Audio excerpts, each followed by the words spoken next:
Hey guys, my name is xOctoManx and this is a new tutorial series about how to create a Chrono Trigger inventory system in Unity 5.6 in this case. So yeah, let's get started.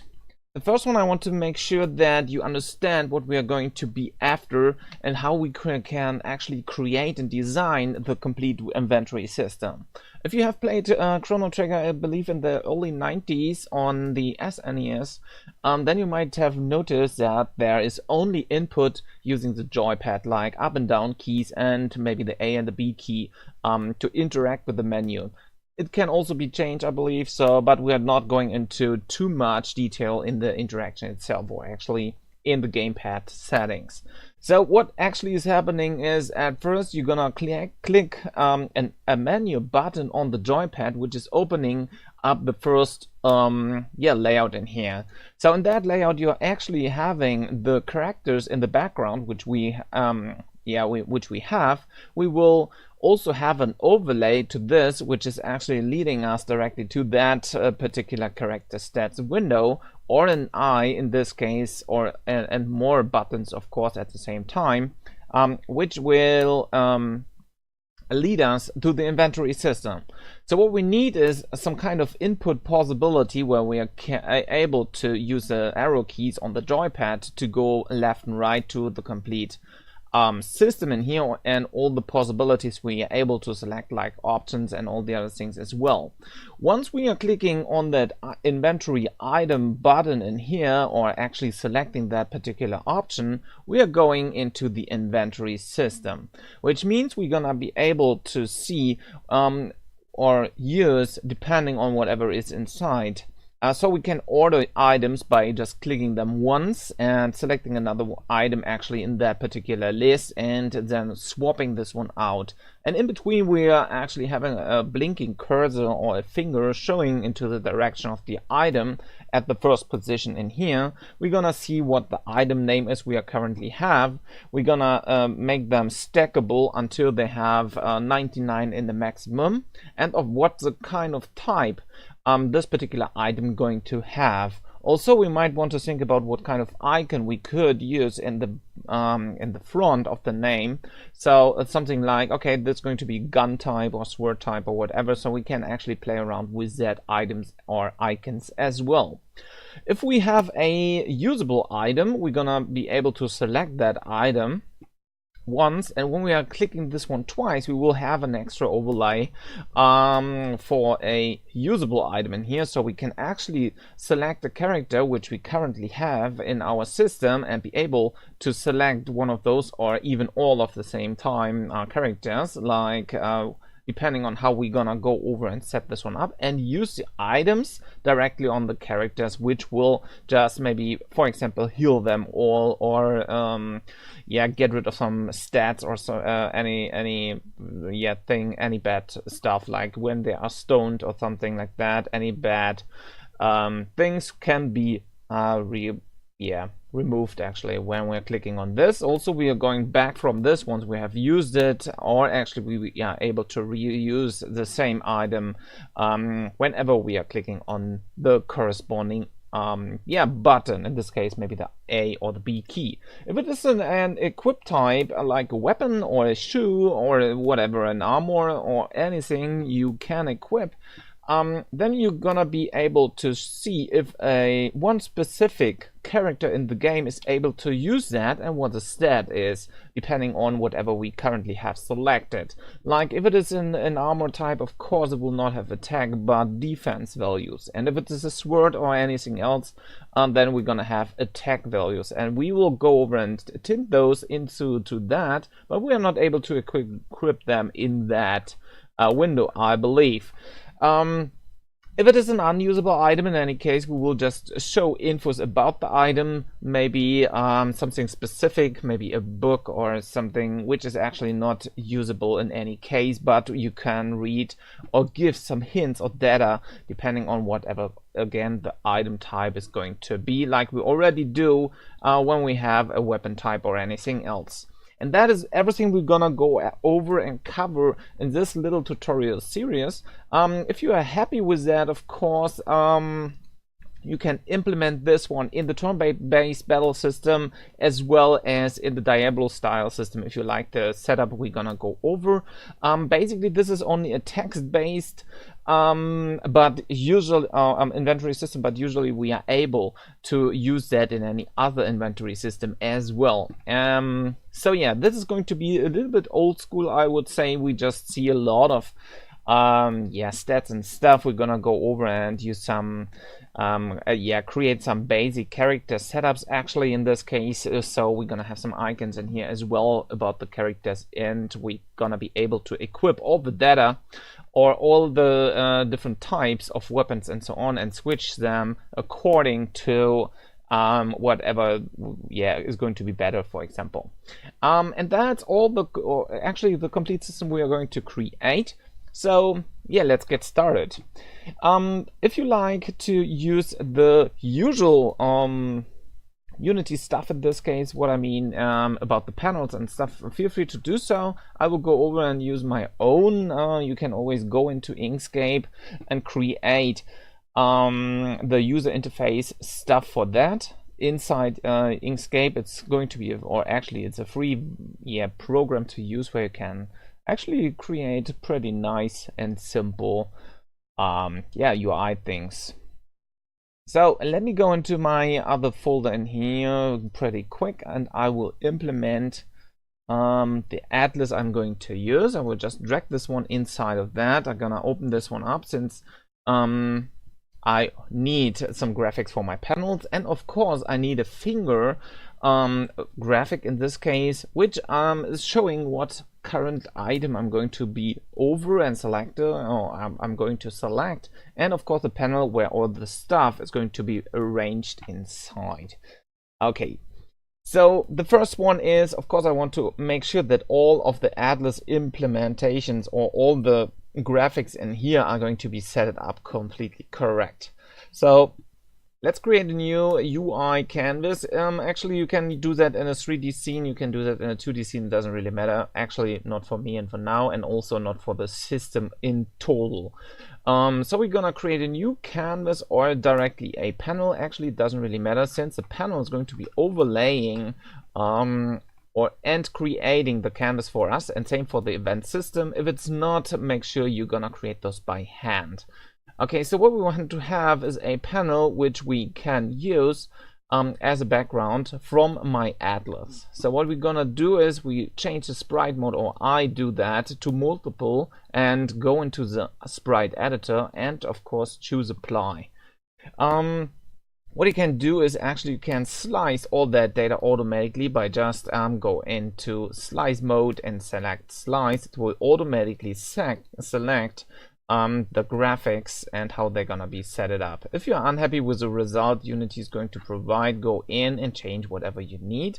For those panels in total case, you're gonna be able to just put those values from the border directly inside. So this is just going to be stretched like that, but the corners are going to stay at the same position and the same size. So I'm gonna put in values of 14 by 14 by 14 by 14 in the top, in the left, and the bottom, and to the right. So all of that inside as well is going to be stretched. Same for the finger. Well, actually, I just want to make sure that the pivot point of the finger is going to be over here, since later on we might go and use that pivot to make sure that it is lined up later on correctly to wherever it's pointing. Don't forget to apply the changes. And what we're gonna have now is the Atlas 0 and Atlas 1. You can also go in and rename those directly inside the Atlas while being in the sprite editor. For example, instead of using Atlas 1 as a name, we can just call this one finger. Don't forget to apply the changes once again. This is going to be basically our inventory border or inventory panel stuff. And that's basically everything we need to do inside of that. What you will see in a moment when we are adding that inventory panel to our current panel, when we're choosing that as a background, you can see it is correctly set it up well at the moment, but as you can see, the transparency is going to be too big. So instead of having that at a low alpha, we're gonna implement or increment the alpha to 100%. So currently our window is going to be shown completely correct, and even when we are going to scale that stuff up and down, you can see the border and everything else is going to stay pretty cool and in the correct spot and size. What I also want to go in is when I am on that atlas once again, I want to change the pixels per unit a bit down, a bit up, I'm sorry, to maybe 150 or maybe 200. The deal is when we are going to increase the pixels per unit, the scale is going to go down or be smaller. So as you can see now, I just pressed the wrong button. I just had to apply that actually. So apply the changes when you change the pixels per unit, and what you can see now, it is more slim and it is, well, looking in my case, or in my opinion, a bit better. So play around with the values. If you make it smaller, like maybe 200, and apply the changes, you can see it's going to be trimmed pretty nicely and is looking good as well at the same time. Okay, so when you're happy with the result, you can actually start to design the basic UI elements which we are after, and as I showed you in this little preview in here, what we are going to be after. So at first we're gonna have 4 character slots in total, which is also the maximum amount of players you in this case, or heroes, you're gonna be able to use at the same time. If you want to have more, of course, feel free to add more, of course. So we can now go in and set up all the panels we want to have or seen when the menu button is pressed. We're gonna fill in the data in a moment as well, or actually a bit later, since we want to have the overlay for all of that and the finger positions where we, or whatever we currently after and what we are in. Okay, so depending on that, once again, we're gonna set up all of this stuff right now. So we keep some space in between, and we're gonna split all that things in, yeah, that little slots. Same for the playtime and the currency, which is actually the money you're gonna have later on. We might go in and put all the data in here. If you don't like it in there, you can also go in and put it in the top or at any other position you like. Or you can also get rid of it and don't use it in any case. Okay, so let's get started with that. In our panel, this is basically just our main panel for everything. But since it is for everything, we are gonna be able to open and close this one. So basically, this is going to be the complete options panel. I just rename it like that because we're gonna have some other panels overlaying this panel. Or we're gonna name this one to equipment panel, so we can actually use that directly for equipment, since we want to equip weapons from this as well. So let's rename this one to equipment panel. Later on we might go and change some stuff inside as well. Okay, so what we're gonna have now is that particular panel, and inside of that panel we want to create another panel. This panel again is overlaying as the same one has done before, and we're gonna set this one up correctly at the same time. And of course we're gonna open up and implement or increment the alpha value. Now we shrink this one down, and since we want to have 4 panels, one after another, depending on if we have a character currently or not, you of course want to make sure that you go to 16:9 or 16:10 in the aspect ratio, so you're gonna be able to later on fit all the graphics directly inside. Also go to the canvas and make sure that you're gonna change the UI scale mode from constant pixel size to scale with screen size, otherwise you later on will have some trouble, or you have to do all that stuff once again. Okay, so we decided, or I decided, to leave a space to the center. So I might go in and use that panel once again and duplicate that by Control D and drag this one over to the other side as well. Let's see where the center is. It's somewhere over here. We might want to put this maybe over there. Once again, you can always go in and change the values to your likes and needs. And this is going to be the big panel where all the character informations later on are in, like the image for the character and so on and so forth. So gonna duplicate this one as well 3 times, or in this case 3 times, but as you can see, it is hard to determine how big or how small all that panels need to be. So what we can do is actually we select all of them and shrink them down together, like like that. So however you please and like, so you actually have the complete size. And if you want to have some space in between as well, you can always go in and use, of course, any layout elements as well. And maybe I'm gonna put all that a bit more to the center, so I have a little layout on the left, and this one can be maybe a bit bigger in this size. And at the very bottom, as I already explained before, I want to have a currency panel, so I drag this one over in here, trim the size to whatever I need, and put this directly under that. Okay, that's for the basic layout in here. So we're gonna be able later on to fill in all the needed informations about our characters inside of that, like what's the current HP, the maximum HP for MP, and all the other things as well. And when we are clicking on those or selecting those, we are able to interact or actually equip stuff which they are able to equip. When we now press play and maximize on play is on, there shouldn't be any distortion in the size changing. As you can see, all of the children, or actually all of the panels, are still staying in the constant in the scale with screen size, depending on if we are on 16 by 9 or 16 by 10. As you can see, 16 by 10 is not fitting right now.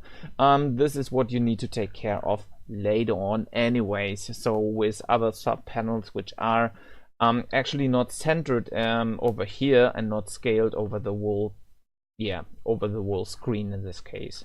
So that's where you later on need to go in and change the anchor points and the anchor positions for all the panels.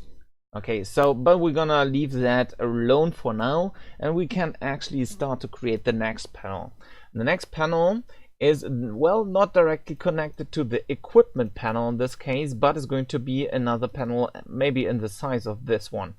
So what I'm gonna do is I'm gonna duplicate this one by Control D once again and drag this one inside the canvas, but not the equipment panel.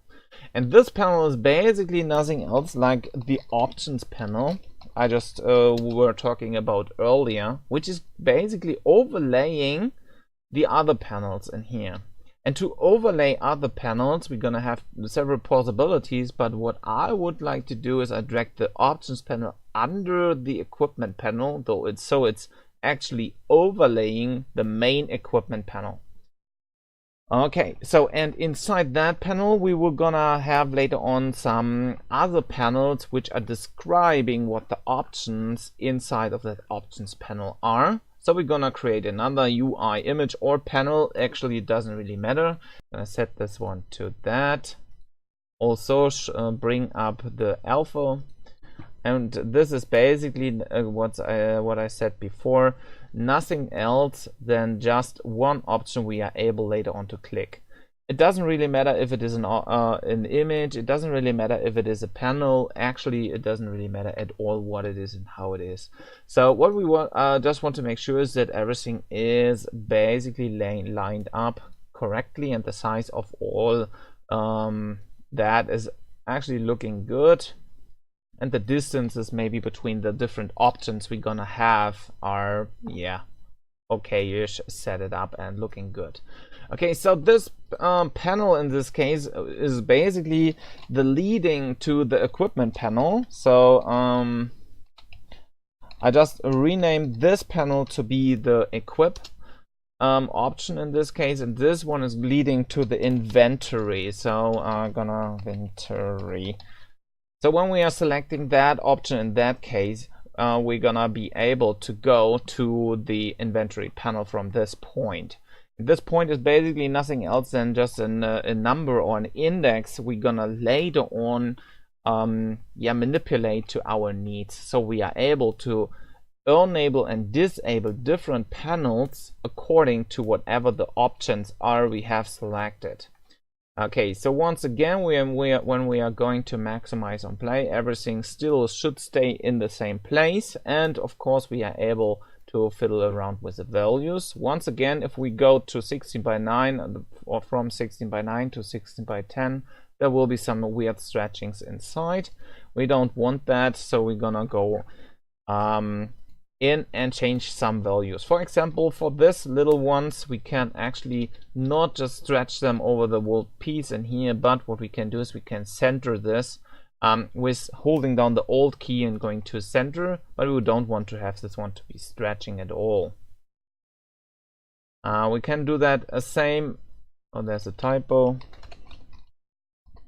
We can do the same for this button as well, so we can actually go in and duplicate that, or just leave it as it is and just change the anchor to center. When we now press play, everything still should be okay-ish, but when we go to 16:10 at this point, you can see it's not going to be stretching at all, but the panel in the center point is doing so.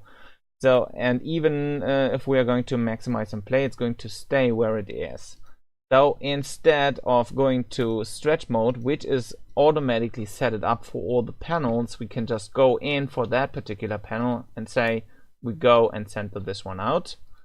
Don't forget to press play once again, or actually just that is okay. Going to 16:10, as you can see, the size is going to stay persistent. So the only thing we want to stretch is actually the equipment main panel in this case, and the other ones should follow whatever the equipment panel is going to do. So this is going to stay. This actually will maybe not. So we're gonna center this one out, so we can actually also go in and position this to whatever the place is we want this to be in. But all the pieces directly inside the equipment panel, we want to align them to the center point. So we're gonna do that pretty quick. As you can see, they're now automatically clamped to the left position.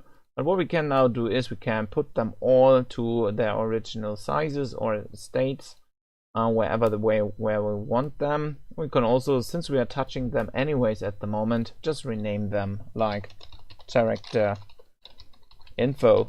And all the other ones, which are basically just also character info panels, we can also go in and rename them to whatever our needs are. And the last one in this case, this is going to be our currency and time panel. So I could just call this one currency panel. And this panels in here are going to be maybe char1 for character, char1 panel, and gonna duplicate the name now by Control-C, putting this one in here and say char2 panel. The last one is going to be the third one, of course, is char3 panel, and the last one in here is going to be char4 panel. So we have actually a good naming convention for this pieces in here. So this is the main info where all the details are going to be in, like what the equipment is about, and again about the little graphics in here. This panel once again is about time and currency. If you don't like it at the bottom, put it to the top or wherever you please and like. And of course this one is going to be our options panel, which actually leads us for now, or would later on lead us to the equipment panel, which is lying under this one. And for the next piece, of course, into the inventory panel.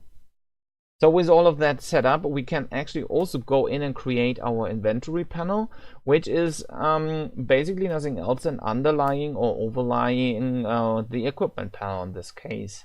The downside is, or actually not a downside, but the part of it is that we are not having this options directly overlaying. So we're gonna be able to only use the options panel when we are actually overlaying the equipment panel. Okay, so that's what we need to take care in mind later on, or take care of later on. So let's set up the equipment panel pretty quick. So in my little preview in here, I just showed you we're gonna have two options, like use an order in the top, and organize, which later on will go through all the items and organize them maybe by type. Now there's a second panel in here which is actually giving us some quick info about the item, like the description of an item. And of course we're gonna have later on a placeholder where all the lists or the items are going to be in actually. What we can do with that is at first we're gonna duplicate the equipment panel. So currently it's overlaying all the other ones, so because it's under it. What we need to, or what we actually can do, is we can get rid of all the panels in here instead of, or except the currency panel maybe. And this is going to be maybe my options panel for this part, or for this thing. We just can go and place this one in the very top, center this, and of course stretch it over the complete size if we need to. If you want to have it smaller or any other setup, of course go in and feel free to do so. I believe I'm gonna increase the size of that a bit more, so I'm gonna drag this one a bit down, so we're gonna have more space for that, and we can actually make some, well, visible options. Same for another one. It's going to be directly under this one, which is actually our information panel. So info panel about the items or the current item we have selected. If there's no item selected, there will be no info. Or when we are currently at the position with a finger, we're gonna update the text at this particular point. So we have several possibilities to do that as well. Okay, and the last one of course is the main item panel. So I just call this one of course item panel, where all our items are basically going to be in. We're gonna use a spacer object later on, which is sitting directly inside of all the items. So what we want to do is we can actually go in already and set the spacer up. The spacer will hold all the data or all the items directly inside the container basically, which is going to be the spacer, and all the items later on will be aligned up inside that spacer object. And even if we have more than, I don't know how many are going to be passed in later on in that list, they will just go and fit the content depending on the amount, but we will mask away all the items which are not actually being seen. And we go over and of course scroll down when we are down with the cursor, and we wouldn't be able to see all the data or all the items in that list. So we have actually a moving or scrollable, let's say scrollable field in that. Okay, so again, we're gonna use a spacer for this one. We can use an empty game object, we can use anything else what we like and please. We just need to make sure that we're gonna set this one up correctly. For now, I just create an empty game object, and this is going to be, well, let's call it spacer. And the spacer is going to be basically, fitting the screen from the left to the right. So we're gonna hold on Alt and select the right, the stretch position on this one. Also, you can see the two anchor points are going to be inside as well. So when we actually go and scale the screen size, in any case, this will automatically stretch depending on wherever the size is. Also, what you might want to go in is you want to take away that part a bit from the border, so all the upcoming items landing inside of that are not overlaying the border and not looking awful. Okay, so when we have a bit space, we're gonna make sure that that is aligned or still aligned correctly. And we later on need to go in and fiddle around with all the spacer images anyways. So inside spacer, we can actually create a new image, for example. And we might want to make sure that we stretch this over the wall size as well. And inside of that, we can also define how many space or how big our item slots, our item inventory or visible inventory are going to be. So maybe we want to go and fit this one to the half of that, currently a size or height of 50 pixels. Again, if you go into play mode, this is going to be automatically stretched. So you can see it's going to be rather big when you have this one on full screen, or whatever the screen size is going to be later on. It should be visible. Okay, so once again, you can decide what you need like. And we can of course go in and use any input field or any other sprite or the background sprite in this particular case, and just use that for now as a placeholder. Once again, we're gonna rename this one to maybe item holder. So this is going to hold all the items for us later on and fill in the corresponding data about all the items. The equipment panel needs to be renamed, of course, to inventory panel. Okay, and that's basically everything for now. Thanks for watching the tutorial. I hope you enjoyed it. Don't forget to subscribe to my channel if you haven't already. Thumb this video up if you like it, and feel free to become my patron or donate by using PayPal to support me and my channel in the future. All links will be below in the description. See you in the next tutorial. Bye bye.